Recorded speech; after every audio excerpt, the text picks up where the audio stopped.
Welcome मित्रों, यदि आप एक रिगर हैं, आपके पास 2 साल का एक्सपीरियंस भी है, तो आप रिगर फोरमैन क्यों नहीं बन जाते? दिक्कत क्या है? आपको सोचना होगा आपको कि आप आगे क्यों नहीं बढ़ रहे हैं। आखिर कब तक आप एक रिगर ही बने रहेंगे? क्या आपने कभी सोचा है कि इस महंगाई के दौर में पैसे की अहमियत कितनी है? इसलिए आपको रिगर से रिगर फोरमैन बन जाना चाहिए ताकि आपके सैलरी ज्यादा मिलने लगे। आप तो जानते ही हैं, एक रिगर और एक रिगर फोरमैन में बस थोड़ा सा ही अंतर होता है जानकारी के लिहाज से। बस केवल आपको उस थोड़ा सा अंतर को पूरा कर एक रिगर फोरमैन बन जाना है। थोड़ा सा हिम्मत दिखाना है, ज्यादा नहीं। सबको मालूम है कि आदमी हिम्मत कर ले तो कुछ भी कर सकता है। इसलिए मित्रों, आप थोड़ा सा समय निकाल कर इस चैनल के रिगर फोरमैन से रिलेटेड वीडियोज को देखते रहिए और चैनल को सब्सक्राइब भी कर दीजिए ताकि अगली वीडियो का नोटिफिकेशन ऑटोमेटिक आपको मिलती रहे। मैं आपको 100% गारंटी देता हूं कि आप 2 से 3 महीने के बाद रिगर फोरमैन का कोई भी इंटरव्यू पास कर जाएंगे, क्योंकि मित्रों इस चैनल पर इंटरव्यू से जुड़े सबसे महत्वपूर्ण सवालों का जवाब दिया जाता है।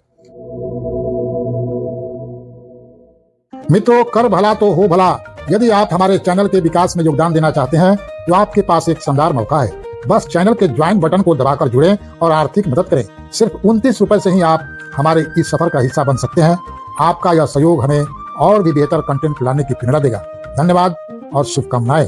Best of luck. अगर आपने हमारी पहली वीडियो देखी है तो ये दूसरी वीडियो पार्ट 2 आपकी तैयारी को और भी मजबूत बना देगी, क्योंकि इसमें हम बिल्कुल नए सवालों पर चर्चा करने वाले हैं। तो लेते हैं पहला क्वेश्चन, लोड चार्ट क्या होता है और यह क्यों जरूरी है? तो इसका आंसर है मित्रों, लोड चार्ट एक डॉक्यूमेंट या ग्राफ होता है जो यह बताता है कि किसी क्रेन या लिफ्टिंग इक्विपमेंट की अधिकतम लोड क्षमता क्या है। इस लोड चार्ट में शामिल होते हैं नंबर 1 लोड की वजन सीमा यानी कि wait capacity, number 2 boom angle और रेडियस, नंबर 3 काउंटर वेट की जानकारी और नंबर 4 सेफ वर्किंग लोड यानी कि SWL। मित्रों, इंटरव्यू में यह सवाल आने की संभावना ज्यादा होती है, इसलिए इसे अच्छी तरह याद कर लीजिए। नेक्स्ट इंपॉर्टेंट क्वेश्चन है, आप लोड स्टेबिलिटी कैसे सुनिश्चित करेंगे? तो इस क्वेश्चन का आंसर है, लोड स्टेबिलिटी बनाए रखने के लिए हमें इन पॉइंट्स का ध्यान रखना होगा। नंबर 1 लोड का सेंटर ऑफ ग्रेविटी सही से पहचानना, नंबर 2 लोड को सही रिगिंग इक्विपमेंट से सिक्योर करना, नंबर 3 स्लिंग एंगल को 90 डिग्री के करीब रखना, नंबर 4 विंड स्पीड और एक्सटर्नल फैक्टर्स को चेक करना और नंबर 5 स्लो और कंट्रोल लिफ्टिंग करना। अगर आप यह जवाब सही ढंग से देंगे तो इंटरव्यूअर आपकी टेक्निकल नॉलेज से इंप्रेस हो जाएगा। मित्रों, अगला वायरल क्वेश्चन लेते हैं, डेड लोड, लाइव लोड और इम्पैक्ट लोड में क्या अंतर है? इसका आंसर है, डेड लोड यानी कि स्थायी भार, जिसको हम लोग चलने फिरने वाला लोड भी कह सकते हैं, जैसे मशीनरी, प्लेटफॉर्म या स्ट्रक्चर का वजन, इनको डेड लोड कहते हैं। लाइव लोड चलने फिरने वाला लोड, जैसे कर्मचारी, टूल्स और लिफ्ट किए जाने वाले सामान, ये सब लाइव लोड है। इम्पैक्ट लोड अचानक पड़ने वाला भार, जैसे किसी लोड का झटके से गिरना या हुक से छूटना, इम्पैक्ट लोड होता है। मित्रों, अगर आप उदाहरण के साथ यह जवाब देंगे तो इंटरव्यूअर को आपकी समझ बेहतर लगेगी।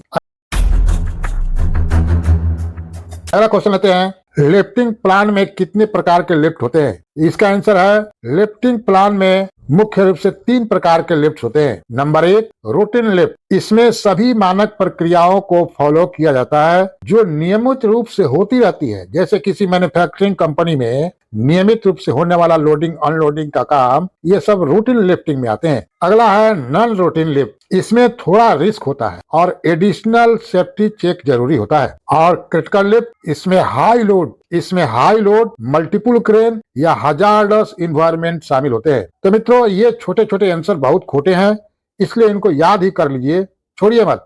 मित्रों, और अधिक जानकारी के लिए आप इस चैनल के प्लेलिस्ट का दौरा बेझिझक कर सकते हैं। प्लेलिस्ट में आपको ढेरों सारे वीडियो मिल जाएगी जो आपको निश्चित रूप से क्लाइंट इंटरव्यू में मदद करेगी।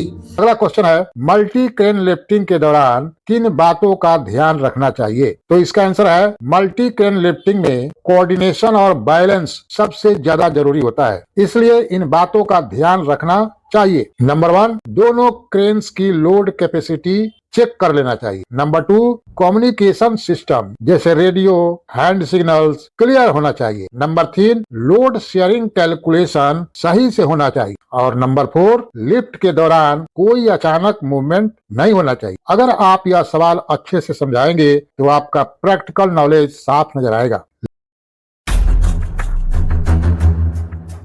अगला प्रश्न लेते हैं, हैंड सिग्नल क्या होते हैं और रिगर के लिए यह क्यों जरूरी है? इसका आंसर है, हैंड सिग्नल एक विशेष प्रकार के इशारे होते हैं जिनका उपयोग रिगर और क्रेन ऑपरेटर के बीच संचार के लिए किया जाता है। यह तब महत्वपूर्ण होता है जब शोरगुल या लंबी दूरी के कारण मौखिक संचार संभव नहीं होता है। कुछ इंपॉर्टेंट हैंड सिग्नल है, जैसे लिफ्ट अप, हथेली ऊपर करके सीधा हाथ हिलाना तो लिफ्ट अप का सिग्नल हो जाता है। लिफ्ट डाउन सिग्नल यानी कि हथेली नीचे करके हाथ हिलाना। स्टॉप सिग्नल, हाथ को सामने रख सीधा करना।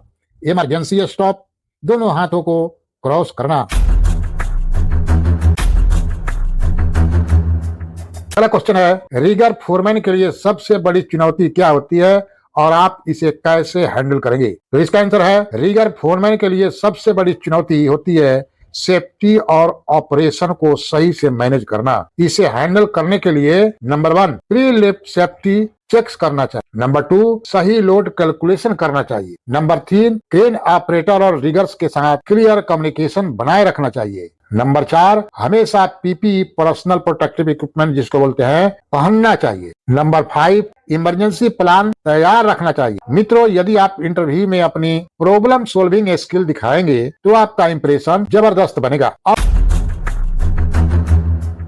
हम लोग जाते जाते इंटरव्यू में सफलता पाने के लिए प्रो टिप्स की चर्चा कर लेते हैं जो आपके सिलेक्शन की संभावना को 2 गुना कर देंगे। जैसे टेक्निकल टर्म्स पर फोकस करना चाहिए। बोले तो load chart, sling angle, lifting plan आदि की जानकारी रखना चाहिए। दूसरा है प्रैक्टिकल एग्जाम्पल देना चाहिए। बोले तो अपने पुराने वर्क एक्सपीरियंस का जिक्र करिए। तीसरा है बॉडी लैंग्वेज पर ध्यान देना चाहिए। कॉन्फिडेंस के साथ बात करना चाहिए और आई कांटेक्ट बनाए रखना चाहिए। अगला है इमरजेंसी सिचुएशन को अच्छे से एक्सप्लेन करिए क्योंकि इंटरव्यूअर हमेशा आपकी प्रॉब्लम सॉल्विंग एबिलिटी को टेस्ट करता है। नेक्स्ट है लेटेस्ट सेफ्टी स्टैंडर्ड पढ़ना चाहिए जैसे ओशा, लोलर, ASME B30 और LEE गाइडलाइंस। अगर आप इन बातों को फॉलो करेंगे तो इंटरव्यू में आपकी सफलता निश्चित है। मित्रों, अगर आपको यह वीडियो पसंद आई हो तो लाइक, शेयर और कमेंट करना ना भूलें। अगर आप चाहते हैं कि हम और भी इंटरव्यू गाइड लेकर आए तो हमारे चैनल को सब्सक्राइब करें और बेल आइकन को दबाएं ताकि आपको हमारी नई वीडियो की नोटिफिकेशन सबसे पहले मिले। मिलते हैं अगली वीडियो में, तब तक सुरक्षित रहें और सीखते रहें। और हाँ, आने वाली पार्ट 3 वीडियो को देखना न भूलें मित्रों। Best of luck. मित्रों, और अधिक जानकारी के लिए आप इस चैनल के प्लेलिस्ट का दौरा बेझिझक कर सकते हैं। प्लेलिस्ट में आपको ढेरों सारी वीडियो मिल जाएगी जो आपको निश्चित रूप से क्लाइंट इंटरव्यू में मदद करेगी। वीडियो देखने के लिए बहुत बहुत धन्यवाद मित्रों। Best of luck.